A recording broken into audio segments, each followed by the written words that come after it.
भागवत रचना गर्नुहुन्छ, भागवत बनेर तयार भयो। मैले पहिल्यै भने 12 स्कन्धले परिपूर्ण 335 अध्याय एवं 18,000 श्लोकले उत्प्रोत यो दिव्य ग्रन्थ परमहंस संहिता बनेर जब तयार भयो, उहाँलाई चिन्ता भयो, अब तयार त भयो, यो अनमोल खजाना, अनमोल सम्पत्ति मैले दिने कसलाई? घर गृहस्थमा त छोरो जस्तो भए पनि, अयोग्य भए पनि सांसारिक सम्पत्ति छोराले नै पाउँछ नि, होइन? अरू कसैले दावा गर्न सक्दैन। बाउले पनि अरू कसैलाई होइन मेरो छोरो भन्दा पल्लो घरको अर्काको छोरो चाहिँ योग्य छ, म उसलाई सम्पत्ति दिन्छु कहिल्यै भन्दैन नि, होइन? तर आध्यात्मिक सम्पत्ति भनेको सद्गुरुले, सन्तले, ऋषिजन महर्षिजनले ओ मेरो छोरो छ जस्तो भए पनि उसैलाई दिन्छु कहिल्यै भन्दैनन्। को योग्य छ त्यो हेरेर दिने इच्छा राख्छन्। महर्षि वेदव्यासजी चिन्तित हुनुभयो। यत्रो ठुलो खजाना प्रकट भयो, अनमोल निधि प्रकट भयो, अब यो कसलाई दिने? यसको पात्र को छ? याद आयो मेरो छोरो सुखदेव, जो जन्मिने बित्तिकै परिव्राजक बनेको, उसलाई मायाले स्पर्श गरेको छैन। परमहंस ऊ भन्दा अधिक योग्य अरू को हुन सक्ला र? तर कसरी ऊ आउला? आफ्ना शिष्यहरूलाई केही श्लोक रटाएर पठाउनुहुन्छ। श्लोक सुन्ने बित्तिकै, कृष्णको स्वरूप वर्णन सुन्ने बित्तिकै सुखदेवजी महाराज ध्यानबाट जाग्नुहुन्छ। कस्तो सुन्दर स्वरूप! आकर्षित भयो। बहुत सुन्दर श्लोक छ, तर समय अधिक छैन। बहुत सुन्दर स्वरूप उहाँले त्यो श्लोकबाट बुझ्नुहुन्छ। तुरुन्तै उठ्नुहुन्छ ध्यानबाट। यति राम्रो स्वरूप अरू कसको हुन सक्ला र?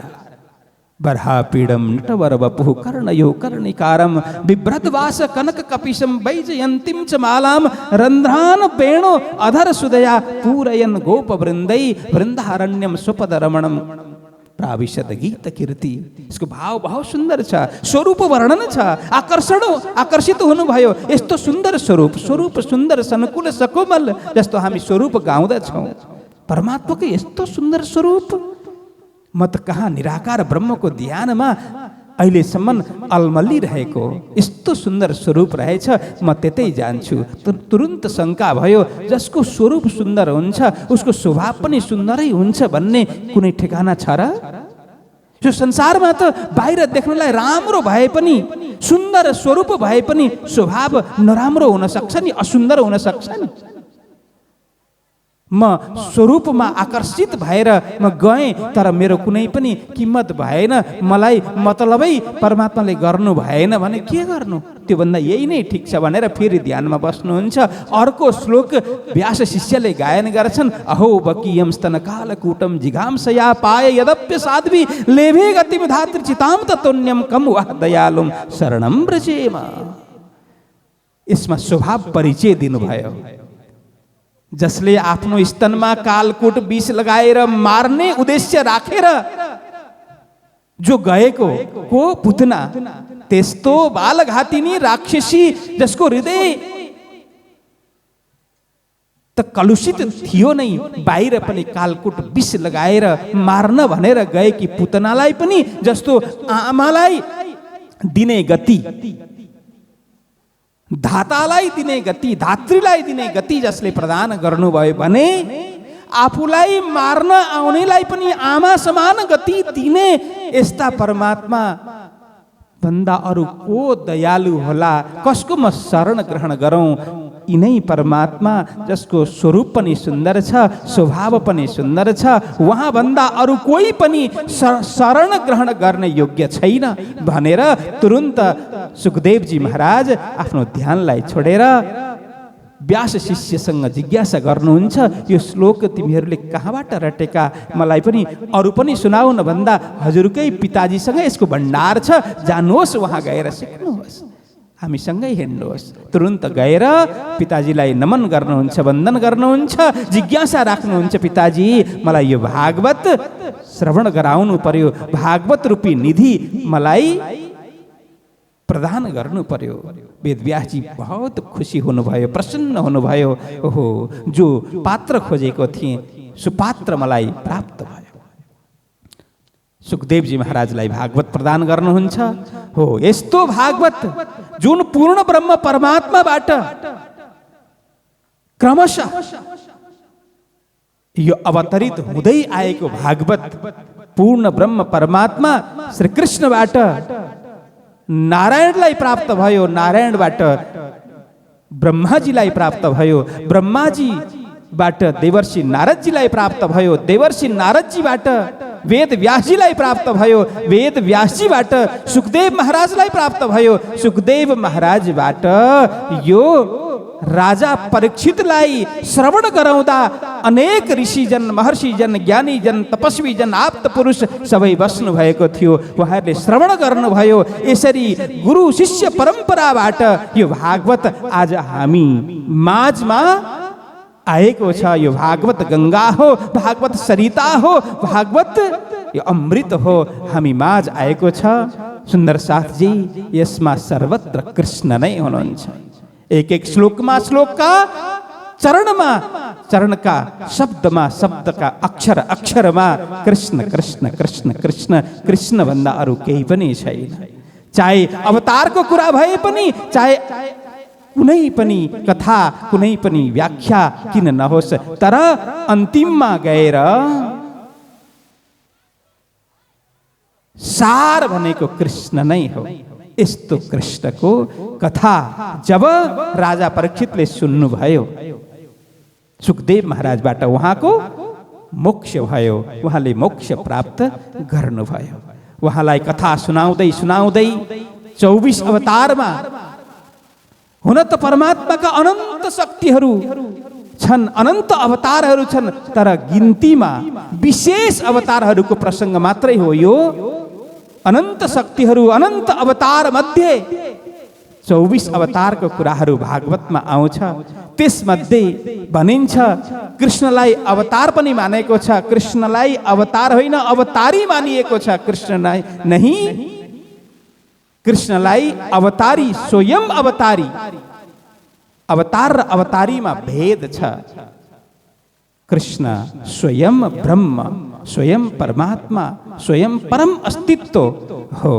यसरी कथा गर्दै जाँदा गर्दै जाँदा 9 स्कन्धमा सुखदेवजी महाराजले सूर्यवंशको वर्णन गर्नुहुन्छ।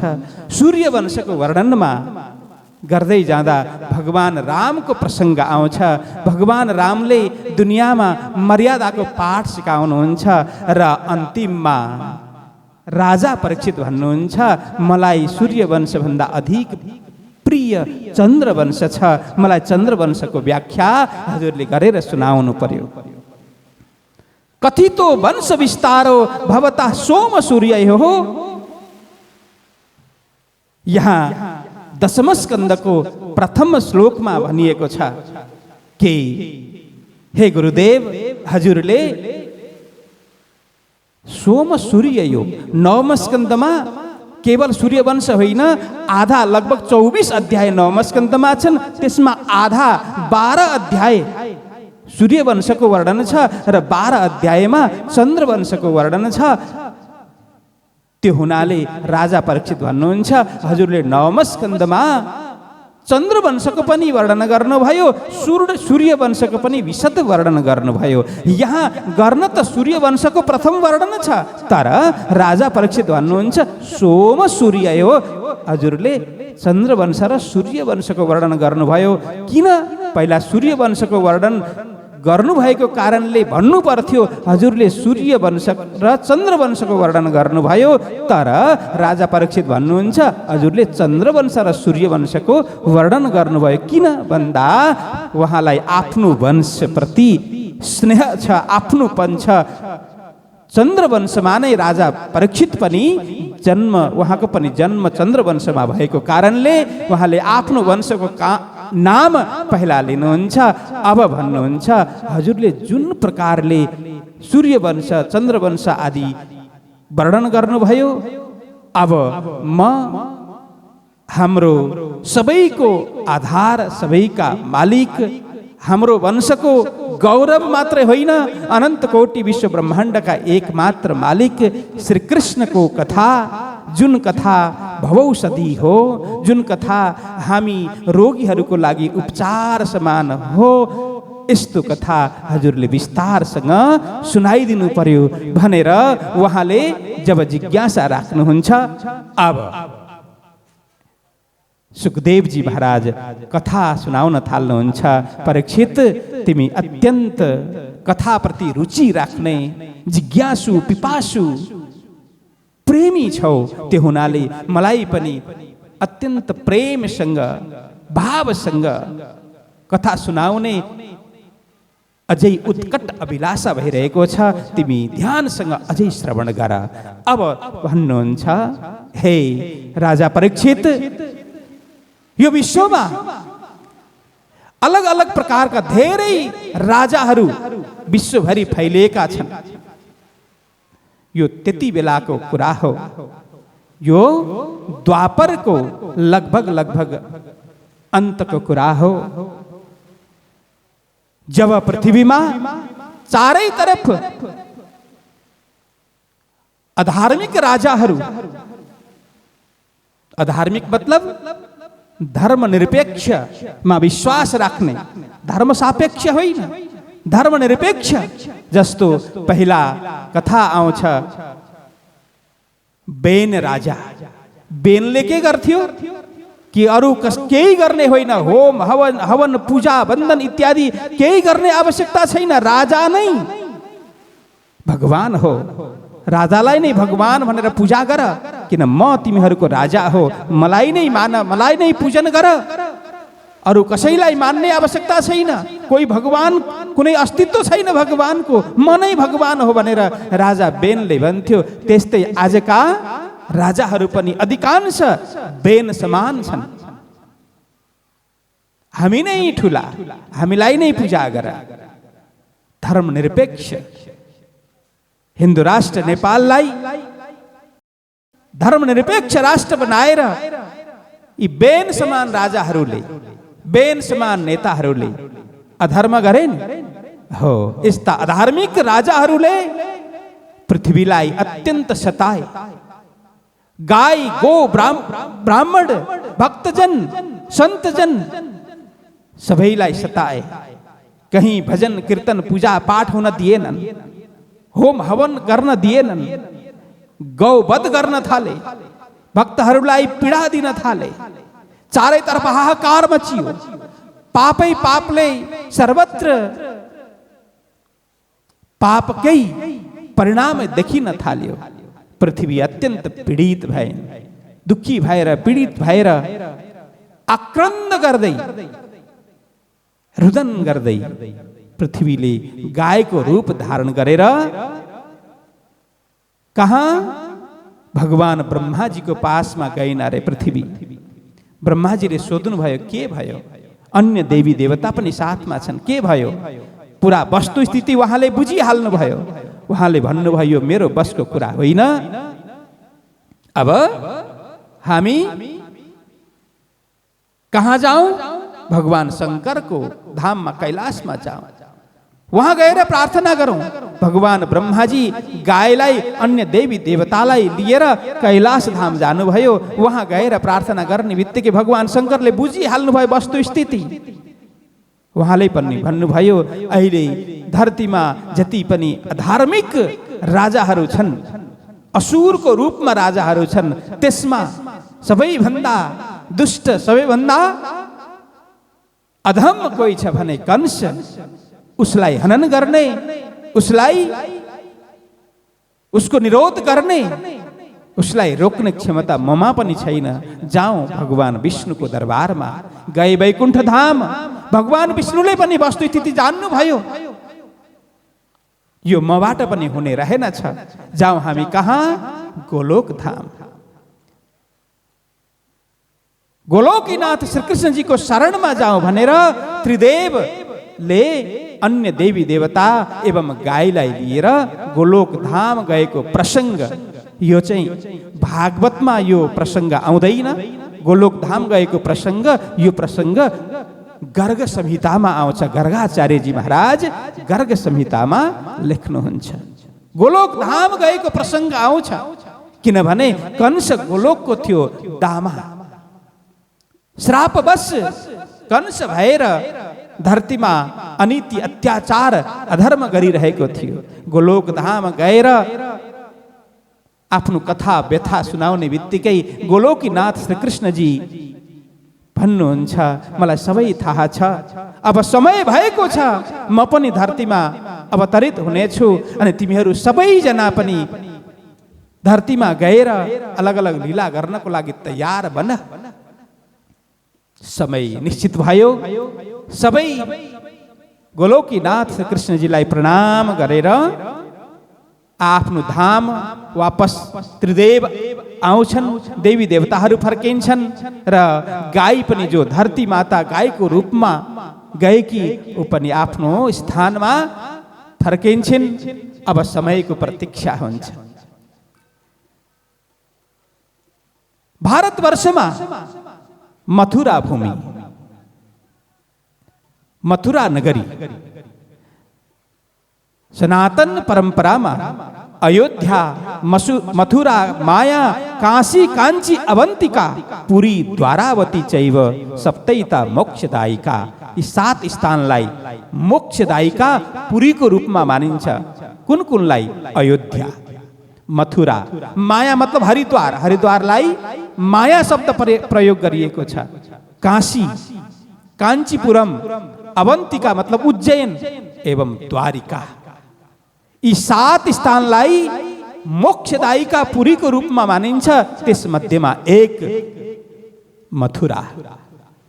मथुरामा राजा थिए उग्रसेन। उग्रसेनको छोरो कंस अत्यन्त दुष्ट, अत्यन्त अधार्मिक, आफ्नै पितालाई हठात बलात् जेलमा बन्द गरेर आफै राजा बन्यो। भक्तजनलाई सताउन थाल्यो। होम हवन पूजन बन्धन सबै बन्द गरायो। कथा वार्ता सबै नै रोकिदियो। गौवध गराउन थाल्यो। आफ्नै पूजा गराउन थाल्यो। यस्तो अनीति। यसै कारणले गाईको रूप धारण गरेर पृथ्वी गएकी थिए। अब कंसलाई पूरा समाज नकारात्मक दृष्टिले, नेगेटिभ दृष्टिले हेर्न थाल्यो। यस्तो अपराधी, यस्तो अन्यायी, यस्तो अत्याचारी, यस्तो दुष्ट राजा आफ्नै पितालाई बन्द गरेर जेलमा हालेर राज गर्दैछ, प्रजालाई पीडा दिँदैछ। प्रजा अलग दृष्टिले प्रजाहरूले हेर्न थाले। अब के गर्ने?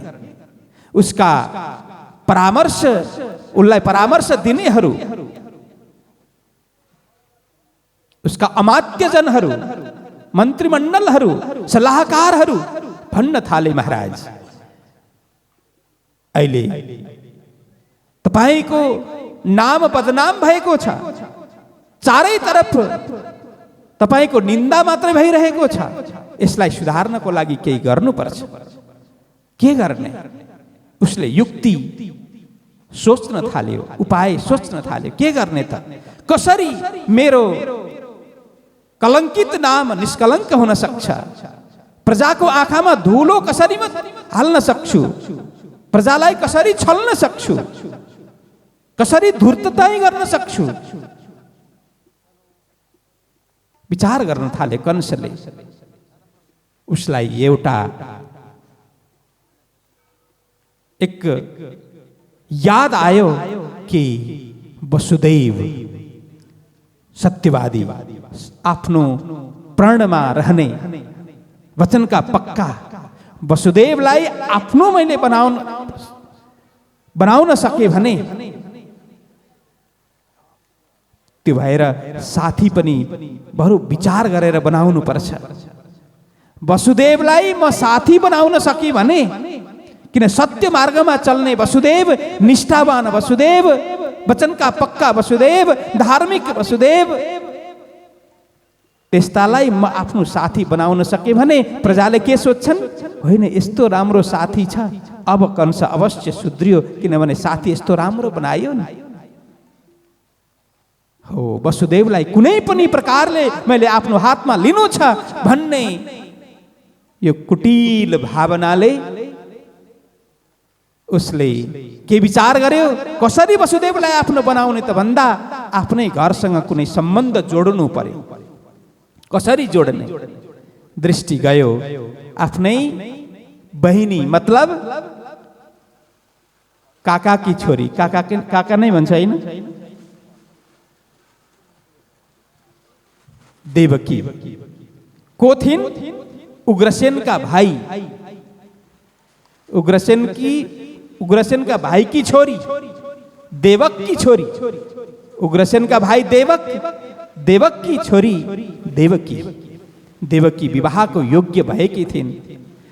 अनि कंसले घरमा प्रस्ताव राख्यो कि वसुदेव जस्ता सज्जन योग्य व्यक्तिलाई हाम्री बहिनीको विवाह, हाम्रो बहिनीको हात वसुदेवको हातमा दियो भने के होला? सबैले यसलाई स्वीकार गरे। अब विवाह निश्चित भयो।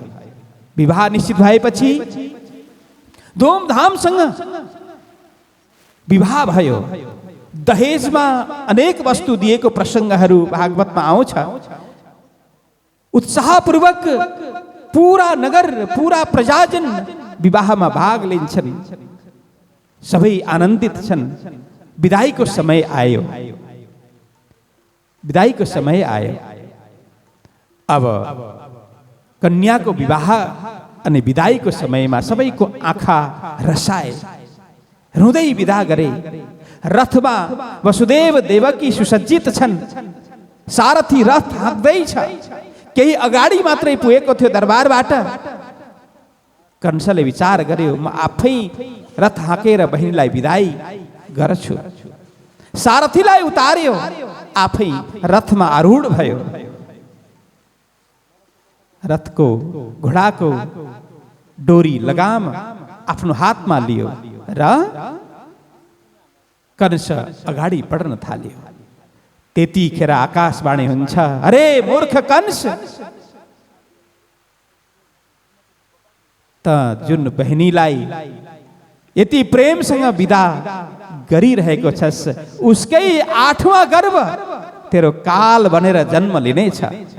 प्रचण्ड स्वरमा जब यो आकाशवाणी कंसले सुन्यो, तुरन्त घोडाको रथ खिच्यो। तुरन्त रथ लगाम खिच्यो, रथ रोक्यो, घोडा रोकिए। उसको कमरमा भयानक तलवार लटकी रहेको थियो। त्यो तलवार खिच्यो अनि 16 श्रृंगारले सुसज्जित देवकीको वेणी, यो के भन्छ, चोटलो, के भन्छ यसलाई, चुल्ठो, देवकी भर्खरै विवाह सम्पन्न भएकी, 16 श्रृंगारले सजिएकी। त्यस्तो श्रृंगारको समयमा जुन चुल्ठो समातेर तुरन्त गर्दन छेदन गर्नको लागि कंस तयार हुन्छ, उद्यत हुन्छ। त्यतिखेर वसुदेवजीले हात समातेर भन्छन्, अरे महाराज, तपाईं जस्तो पुरुषार्थी व्यक्तिले यो कार्य गर्न उचित हुँदैन। के हो यस्तो? यसको तात्पर्य के हो? कंसले सारा प्रसङ्ग बताउँछ। यसको 8वां गर्भ मेरो काल बनेर आउँछ रे। जुन वृक्षमा विषाक्त फल लाग्ने निश्चित भएको छ, जुन वृक्षबाट विष युक्त फल जुन वृक्षमा फल्छ भन्ने थाहा भयो मलाई, यो वृक्षलाई नै छेदन गरिदियो भने फल लाग्ने कुनै आशंका नै हुँदैन, फल लाग्दैन। त्यो हुनाले म यसलाई नै मार्न चाहन्छु। यो कारणले मैले मार्न खोजेको हो। वसुदेवजी परिस्थितिलाई बुझेर भन्छन् कि महाराज तपाईलाई देवकीसँग होइन उसको 8वां गर्भसँग भएछ। म वचन दिन्छु 8वां गर्भ होइन, जति पनि बालक हुन्छन् म तपाईको हातमा सौंपिदिनेछु। यो समय वधको समय होइन, यसमा तपाईको अमङ्गल हुन्छ, तपाईको कीर्तिमा कलङ्क लाग्छ। त्यो हुनाले अहिले यो कार्य नगर्नुहोस् भनेर कंसलाई सम्झाउँदा कंस जस्तो पापीको मन पनि बदलियो। कुरा त सही नै हो, ठिकै हो भनेर उसले त्यतिखेर छोडिदिन्छ। तर वचनका पक्का वसुदेव प्रति भरोसा राख्छ र त्यहाँबाट आफ्नो घरमा वापस आउँछ। समय बित्दै गयो, समय बित्दै गयो। बित्दै जाँदा वसुदेव देवकीको जीवन बागबाट, जीवन बगैँचाबाट एक प्रथम पुष्प प्रकट हुन्छ एक बालकको रूपमा। देवकी बहुत हर्षित हुन्छन्, आनन्दित हुन्छन्। तर त्यो हर्ष, त्यो आनन्द अधिक समयसम्म रहँदैन। वसुदेवजीले भन्छन्, देवकी यो बालक हाम्रो वचन छ, मैले वचन दिएको छु, यो बालक कंसलाई दिनुपर्छ। अहिले हर्षको अश्रु देवकीको आँखामा थिए। तुरन्त शोकको अश्रु बग्न थाले, आँसु बग्न थाले।